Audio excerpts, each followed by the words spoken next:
नमस्कार, प्रणाम। विगत दिनों सुंदरकांड से उनके प्रथम 2 श्लोकों की चर्चा की गई थी। आइए आज सुंदरकांड की तीसरे श्लोक पर कुछ प्रकाश डालने का प्रयास करें। गोस्वामी जी ने लिखा कि अतुलित बलधामम हेम शैलाभदेहम धनुजवन कृशानुम ज्ञानिनाम अग्रगण्यम सकल गुण निधानम वानराणामधीशम रघुपति प्रिय भक्तम वात जातम नमामि। सुंदरकांड पवन सुत हनुमान जी का स्तवन है और इसलिए तुलसीदास जी ने भगवान श्री राम और ईश्वर की पूजा के बाद हनुमान जी के पूजन किया। हनुमान जी के गुणों का बखान कर रहा है। कैसे कर रहा है? अतुलित बलधामम, हनुमान जी बड़े ही बलवान हैं। और बलवान कितने हैं कि महावीर विक्रम बजरंगी, महावीर है, वीरों में महावीर है।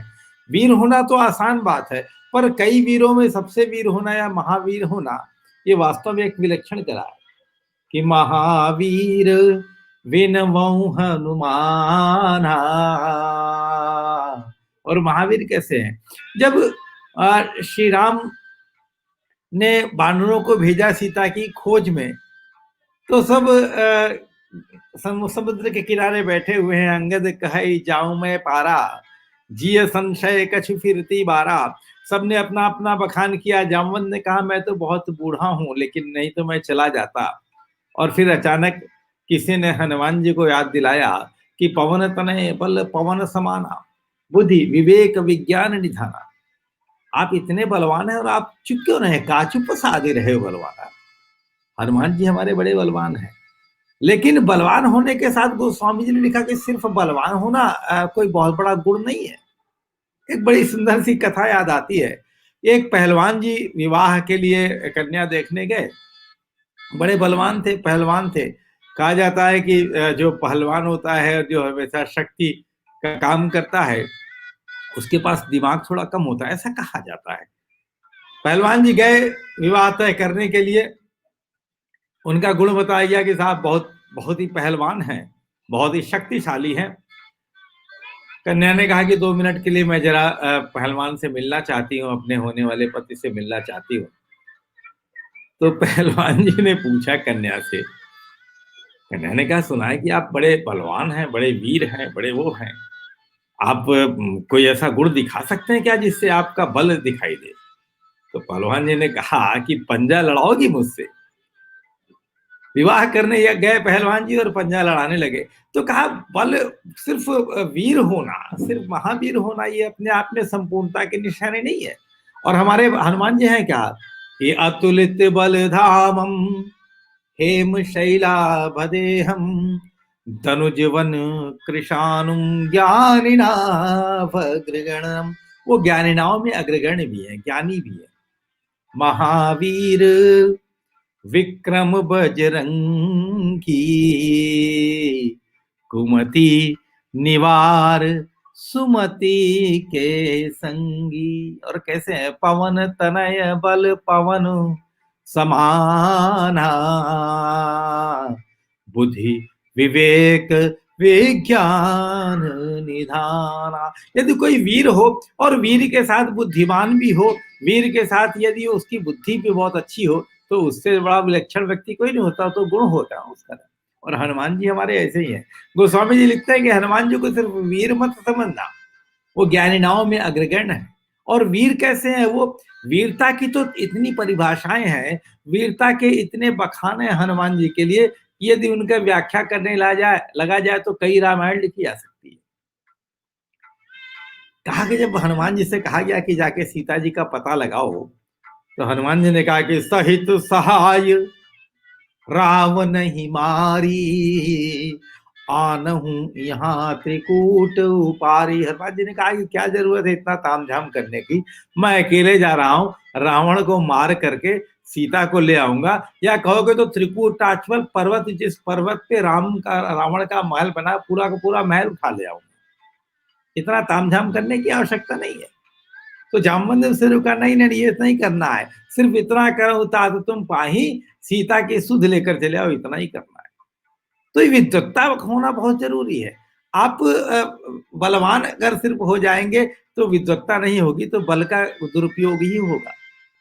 और और किस प्रकार के बलवान हैं कि कवितावली में व्याख्या करते करते लिखा कि हनुमान जी इतने बलवान हैं कि जब वो लड़ने लगे राक्षसों से, तो चाहते तो सारे राक्षसों को मार देते, लेकिन उन्होंने ऐसा किया नहीं। कछु मारे सी, कछु मर देसी, कछु मिले से धरी दूर, और कछ पुनि जाई पुकारे प्रभु मर कट बल भूरी। का रावण को बताना है कि मैं आ गया, तो बल का परिचय कैसे दिया? पहले फल खाए से तरु तो रे लागा, फल को खाया तो ठीक, लेकिन पेड़ों को तोड़ने लगा। लोगों ने कहा कि हनुमान जी आप तो इतने बुद्धिमान हो, उसी पेड़ को तोड़ रहे हो जिसके फल को खा रहे हो, ऐसा क्यों कर रहे हो? हनुमान जी ने कहा कि नहीं, मैं पेड़ों को तोड़ नहीं रहा हूं, मैं तो एक संदेश भेजना चाहता हूं रावण के पास। और संदेश लेकर के कौन जाएगा? का यही राक्षस जाएंगे। कछु मारे सी, कुछ को तो मार दिया, लेकिन कछु मर जैसी, कछु मिले सिधरी दूर, और कछु पुनि जाई पुकारे प्रभु मर कट बल भूरी। तो स्वामी जी ने लिखा कि अरे जरा देखो ना, हनुमान जी के बल की व्याख्या देखो। कहा कवितावली में लिखते हैं कि बाल दिव्य साल विकराल जाल ज्वाल माने लंकली लिबे को काल रसना पसारी है। हमारे हनुमान जी आग लगा रहे हैं, और आग कैसे लगा रहे हैं? कहा कि बसन बटोरी बोरी बोरी तिल तमी चर धाई धा खोरी खोरी धाई धाई इबादत लंगूर है। और तैसो कपि कौतुकी डेरात ढीले गात सह सह, तैसो कौतुकी डेरात ढीले गात कह के, लात के आघात सहे जी में कहें क्रूर है। सब लोग जब हनुमान जी की पूंछ में आग लगाने के लिए कपड़े लगाने लगे, तो हनुमान जी का उद्देश्य क्या था? हनुमान जी बलवान बहुत थे, चाहते तो जितना कपड़ा, जितना तेल और जितना वस्त्र था सब उठा के लंका में जाल कर जला दिए होते। कहा नहीं नहीं नहीं, मैं क्यों लंका को जलाऊंगा, लंका को तो यहाँ के लंका वासी ही जला रहे हैं। और उन्होंने किया क्या? कहा बसन बटोरी बोरी बोरी तेल तमी चर खोरी खोरी धाई धाई इबादत लगूर है। तैसो कपि कौतुकी बरात, तैसो कपि कौतुकी डेरात ढीले गाते कहते लात के आगात सो है जी में कहें तो है। कि बाल किलकारी कह के तारी दे दे गारी दे तू, और पाछे लागे बाजत निशान डोल तूर है। बाल दी बढ़न लागी ठौर ठौर दीनी आगी, विधि की दीवारी कह दो कोटि सत सुर है। कहा कि बल तो बहुत है, लेकिन बल का इस्तेमाल क्यों किया जाए? बल का इस्तेमाल जो लंका के सारी की सारी जो रहने वाले हैं, वो हमारा ही काम कर रहे हैं, वो हमारे लिए ही गीते ले आ रहे हैं, वो हमारे ही लिए ही जलाने की व्यवस्था कर रहे हैं, तो हम सारी मेहनत अकेले क्यों करें? ये बुद्धि की बात है। क्या गोस्वामी जी ने कहा कि जब हनुमान जी को आग लगानी थी लंका को, तो लंका को आग लगाने के लिए उन्होंने उसी तेल का, उतने ही तेल का इस्तेमाल किया, उतने घी का इस्तेमाल किया जो लंका में था। रहा न नगर बसन घृत तेला, बाढ़ी पूछ कीन कपि खेला। बहुत बढ़िया विस्तृत व्याख्या की गोस्वामी जी ने कि बाल दी विशाल विकराल जाल ज्वाल माने लंकली लिबे को काल रसना पसारी है। और कह दो ब्रह्म भीतिका भरे हैं भूरी घूम के तो दूर तरिवार तरवारी सो उदारी, तुलसी सुरेश चापू, और कह दो दामिनी कलापू, कह दो चली मेरु ते किसानु धरे भारी है। देखे जातु धानी अकुलानी कहे, कानन उजारे अब नगर पजारी हूँ।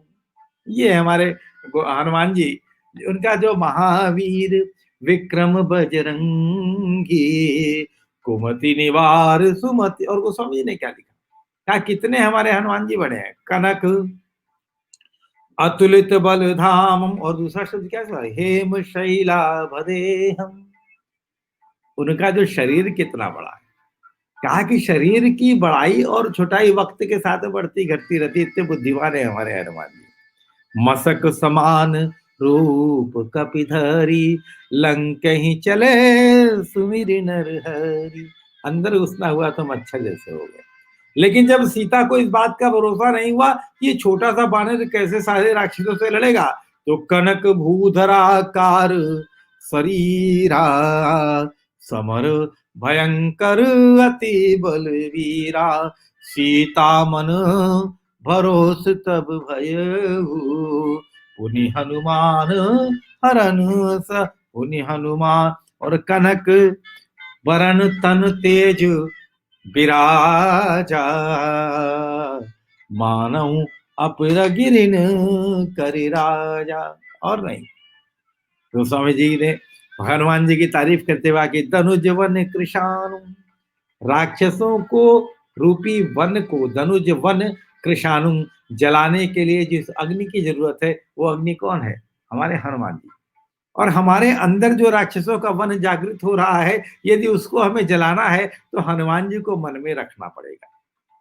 और हनुमान जी को मन में रखने से क्या होगा, हनुमान जी है कौन, हनुमान जी ज्ञानिनाम अग्रगण्यम है, ज्ञानिनाओं में अग्रगण्य है। बल बुद्धि विद्या देहु मुहि हरहु करे स्वीकार। इसलिए गोस्वामी जी ने कहा कि बल बुद्धि और विद्या सब हमें मिलेगी। वो सकल गुण निधानम है, ज्ञान गुण सागर हैं, कपीश हैं, वानरों के ईश हैं। और यही नहीं, रघुपति प्रिय भक्तम वात जातम नमामि, रघुपति के प्रिय भक्त हैं। एक बड़ी सुंदर कथा आती है। एक बार हनुमान जी ने माँ सीता से पूछा कि माँ मुझे ये बताओ तुम सिंदूर क्यों लगाती हो। माँ ने कहा कि बेटा सिंदूर इसलिए लगाती हूँ कि मैं भगवान श्री राम को प्यार करती हूँ। हनुमान जी ने सोचा कि जब सीता सिंदूर थोड़ा सा लगाती हैं अपने बालों में, और तो भगवान श्री राम उनको इतना प्यार करते हैं, तो शायद मैं सिंदूर ज्यादा लगा लूंगा तो हनुमान जी, भगवान श्री राम हमें ज्यादा प्यार करेंगे। उन्होंने खूब तेल इकट्ठा किया, सिंदूर इकट्ठा किया, सिंदूर में लेट लेट के वो पूरे लाल हो गए, और लाल होने के बाद सिंदूरी रूप में जाकर हनुमान जी के सामने खड़े हो, भगवान श्री राम के सामने खड़े हो गए। राम ने देखा कि हनुमान तुम ये क्या करके आए हो। हनुमान ने कहा कि माँ सीता ने बताया कि अगर उनके नाम, आपके नाम का वो सिंदूर लगाती है ना, तो आप उनको बहुत प्रेम करते हो। देखो ना आज हमने आपके नाम का कितना सिंदूर लगा दिया। तो स्वामी जी ने लिखा कि रघुपति प्रिय भक्तम वात जातम नमामि। राम और सीता हनुमान जी के दिल में बसते हैं। एक शायर बहुत बड़ी बात कहा दिल में बसने और प्रेम की बात तो बहुत करते हो। हैदर अली आतिश लिखते हैं कि बहुत शोर सुनते थे पहलू में दिल का, बहुत शोर सुनते थे पहलू में दिल का, जो चीरा तो एक कतराए खून निकला। दिल क्या है, हम कहते हैं किसी से प्रेम करते हैं, कहते हैं आप हमारे दिल में बसते हो, लेकिन क्या कभी किसी ने अपने दिल को चीर कर दिखाया कि आप उसके दिल में बसते हो कि नहीं बसते हो। हनुमान जी को एक बार चैलेंज किया गया, हनुमान जी ने दिल को चीरा, अपने सीनों को चीरा, तो भगवान श्री राम की सुमधुर पावन मूर्ति अंदर दिखाई दी, उनका वास अंदर दिखाई दिया। इसलिए गोस्वामी जी ने कहा कि सकल गुण निधानम वानराणाम अधीशम रघुपति प्रिय भक्तम, और वात जातम नमामि। वात जातम तो है ही, पवन सुत तो है ही, उनका एक नाम ही पवन सुत है। तो कहने का तात्पर्य ये हुआ कि हमारे भगवान को, हमारे हनुमान जी को यदि आप हृदय में रखेंगे, तो हनुमान को हृदय में रखने के साथ माँ सीता और भगवान श्री राम स्वयं आपके हृदय में वास करेंगे। उसके लिए ज्यादा मेहनत करने की जरूरत है नहीं है। इसलिए गोस्वामी तुलसीदास जी ने हम सुंदर कांड के शुरुआत के तीसरा जो उन्होंने श्लोक लिखा था, उन्होंने हनुमान जी की व्याख्या की। आगे की व्याख्या हम फिर कभी करेंगे। बहुत बहुत प्रणाम। जय श्री राम।